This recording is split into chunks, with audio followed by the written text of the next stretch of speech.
মাতার আশীর্বাদ মাতাকে সন্তুষ্ট করে পাওয়া যায়, পিতার আশীর্বাদ পিতাকে সন্তুষ্ট করে পাওয়া যায়, জ্যেষ্ঠ ভ্রাতার আশীর্বাদ জ্যেষ্ঠ ভ্রাতাকে সন্তুষ্ট করে পাওয়া যায়, দীক্ষা শিক্ষা গুরুর আশীর্বাদ তাদেরকে সন্তুষ্ট করে পাওয়া যায়।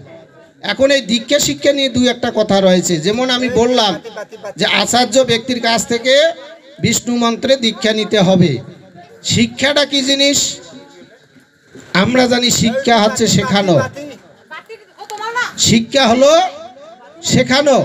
যেমন আজকে বিমলদার মেয়ে যে হাই স্কুলে পড়েছেন, সেই হাই স্কুলের শিক্ষকগণও তার শিক্ষা গুরু।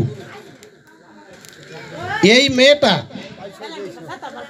যে কারো কাছ থেকে যদি কোনো জ্ঞান নেন, সেটা হতে পারে জাগতিক জ্ঞান, হতে পারে পারমার্থিক জ্ঞান, হতে পারে ধর্মীয় জ্ঞান, তিনিও তেনার কাছে শিক্ষা গুরু হিসাবে পরিগণিত হবেন।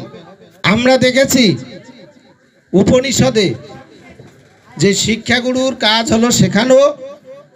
কোনো ভক্ত একান্ত হৃদয়ে একান্ত চিত্তে কোনো ব্যক্তির কাছে গিয়ে যদি নিজেকে সমর্পিত করতে পারে বা সমর্পিত করে যে হে গুরুদেব বা হে আচার্য, আমি আপনাকে গুরুপদে বরণ করে নিলাম, আর ওই ব্যক্তি যদি বলে তথাস্তু, তাহলে ওই ব্যক্তির শিষ্য সে আজীবন থেকে গেল এবং ওই ব্যক্তির গুরু সে আজীবন থেকে গেল, তিনি শিক্ষাগুরু হিসাবে পরিগণিত হবেন।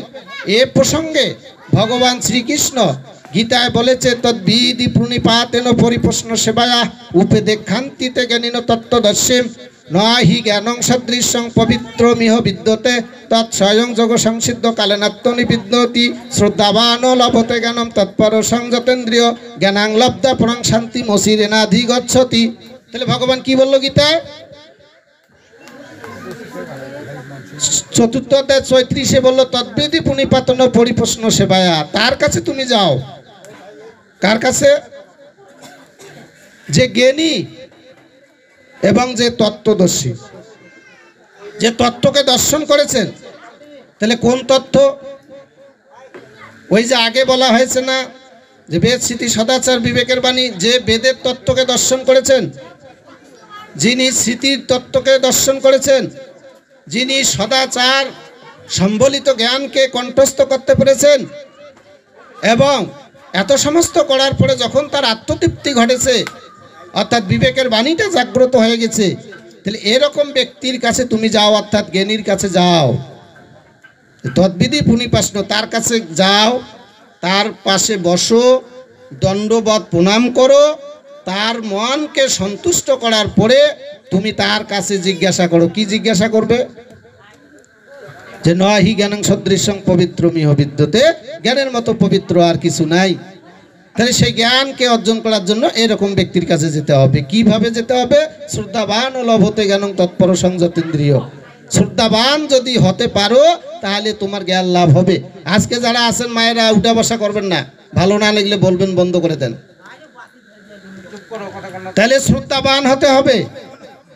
যতক্ষণ থাকবেন শ্রদ্ধার সহিত থাকবেন, একান্ত হৃদয়ে অনাদিরাদি গোবিন্দের চরণে নিজেকে সমর্পিত করে বেদ শাস্ত্রের প্রতি অগাধ ভক্তি রেখে আলোচকের বক্তব্যগুলো শুনবেন, তাহলে আপনাদের শোনাটা সফল হবে। কারণ শ্রদ্ধাবান না হলে কিন্তু জ্ঞান অর্জন হয় না। ভগবান যখন সেই রথের উপরে দাঁড়িয়ে অর্জুনকে জ্ঞান দিচ্ছিলেন, তখন অর্জুনের প্রায় হাত জোর করা ছিল না? তা এরকম শ্রদ্ধাবান, আজকে দুর্গা ঠাকুর দেখতে যাবেন, সেই রকম শ্রদ্ধাবান হয়ে ভক্তি করলে তবে তো মা ফল প্রদান করবে।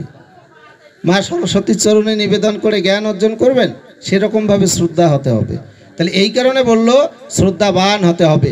তাহলে ওই যে ওখানে গেল যে কার কাছে জ্ঞানটা লাভ করবেন, এরকম জ্ঞানীর কাছে, তিনি হবেন আপনার কাছে শিক্ষা গুরু। আর দীক্ষা গুরু আগে বলেছি, তিনি মন্ত্র দিয়েই শেষ, শুধু মন্ত্রটা তোমাকে দিয়েছে। আর এই মন্ত্রকে পরিচালনা করার দায়িত্ব হলো শিক্ষা গুরুর।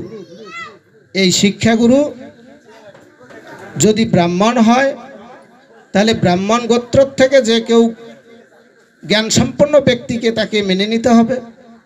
আর যদি ক্ষত্রিয় হয় তাহলে ব্রাহ্মণ ক্ষত্রিয় উভয় বর্ণ থেকে সে শিক্ষাগুরুটা নির্ধারণ করতে পারে।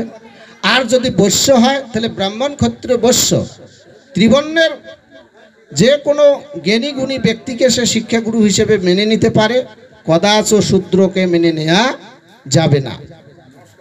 বর্তমান সমাজে কি দেখা যাচ্ছে? বর্তমান সমাজে দেখা যাচ্ছে বিভিন্ন এলাকা থেকে এসে, বাইরের দেশ থেকে এসে আজকে আমাদের সমাজে দীক্ষার প্রচলন করাইছে। আমাদের সমাজের সনাতনীদের দীক্ষা দিচ্ছে, মন্ত্র দিচ্ছে, সাধন ভজনের শিক্ষা দিচ্ছে। না জানি আমরা তার বংশ, না জানি আমরা তার জাত, না জানি আমরা তার কুল। এটা শাস্ত্র কি বলে? শাস্ত্র কি বলে যে এটা কি আসলে বৈধ না অবৈধ? যে নিচ্ছে সে নেক। কিন্তু আমার প্রশ্ন হলো যে যেখানে শাস্ত্র সুস্পষ্ট করে দিল, তারপরেও এ ধরনের ভুল আমরা করব না। সে বিদেশ থেকে এসেছে, তিনি মহারাজ, তার কাছে দীক্ষা নিলে নাকি সশরীরে স্বর্গে যাওয়া যাবে। কোথায় লেখা আছে? শাস্ত্রে লেখা আছে? কোথাও তো লেখা নেই।